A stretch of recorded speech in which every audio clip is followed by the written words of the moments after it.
If you recall, we covered a story that was eerily similar to this one where an unruly passenger was duct taped to her seat after trying to open a plane door mid-flight. Well, Frontier flight attendants just had to do the exact same thing for a man that allegedly touched two flight attendants' breasts and then screamed that his parents were worth $2 million. I'm going to tell you all about it right here on IO, but first, if you could do us a big favor and please tap that like button, we'd really appreciate it. And with that out of the way, let's begin. This story is a great example of play stupid games, win stupid prizes. A passenger aboard a Frontier Airlines flight named Max Berry was recently charged with 3 counts of battery. He's being accused of not just inappropriately touching 2 female flight attendants, but also for punching a male flight attendant. Due to how belligerent and unruly he was for the flight, the crew had no choice but to duct tape him to his seat for the remainder of the flight. First reported by Sam Sweeney, he tweeted about the incident along with the video and said, "Frontier passenger allegedly touched 2 flight attendants' breasts, then screamed his parents are worth $2 million before punching a flight attendant. Frontier suspended the crew for duct taping the passenger to his seat as they landed in Miami. 22-year-old Max Berry is in custody."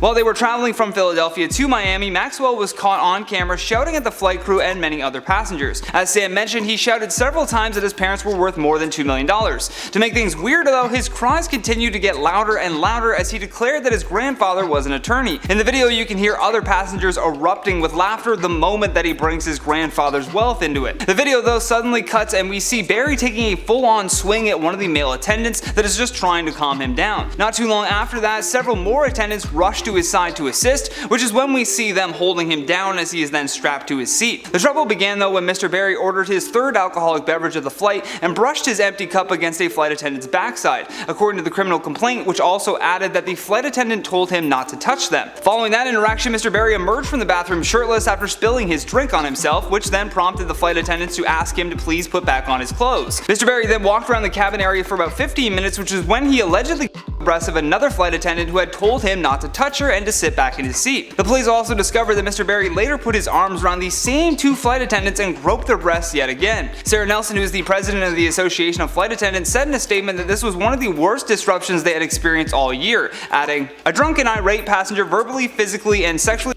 assaulted multiple members of the crew. When he refused to comply after multiple attempts to de-escalate, the crew was forced to restrain the passenger with the tools available to them on board. We are supporting the crew."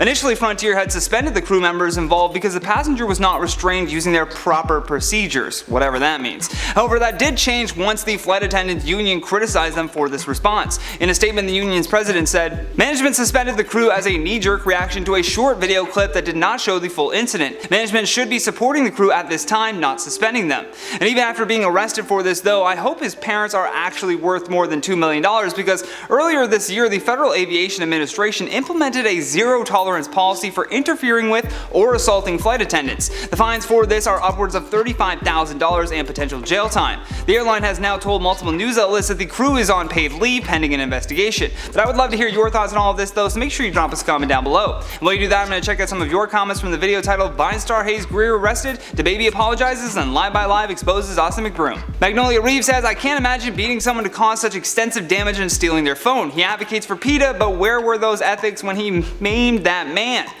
Very true, very true. It's amazing that some people can have, all this love for animal rights, and then when it comes to human rights, they're like, whatever. J. Tucker Stull says, DaBaby only made the apology because he started to lose business opportunities. I'd rather he just say nothing if he really doesn't feel sorry. Yeah, it was the fact that he doubled down on it and was really like, I'm gonna just say whatever I want to say regardless. It was just hate for no reason. I've actually had this argument with someone before where I was like, had he have been like, let's say this super Christian, like God-loving man where, those God-loving people where they're like, God hates gay people. If he was like, it's my religion, that's why I'm saying this wild stuff that nobody would ever say, then he would have some support. But it was the fact that he just was like, no, I'm just hating on people just because I want to hate on people. That's where he truly went wrong. Sherry Wood says, if DaBaby's comments had not affected his bag, he never would have apologized. He had every opportunity to and just doubled down. It's also laughable that anyone would be convinced that he wrote that apology. His PR team wrote that for him, but seriously shouldn't have wasted their time on it.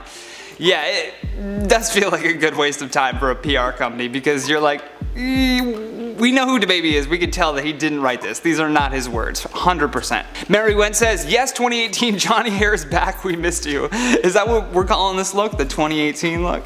I appreciate your comment. Kung Fu Candy says, you are why I keep coming back to this channel. Oh, thank you so much. That's another very lovely comment. But guys, that is the end of today's video. Thank you so much for watching. I've been your host, Johnny Rogers, and until next time, stay classy, YouTube, or at least try.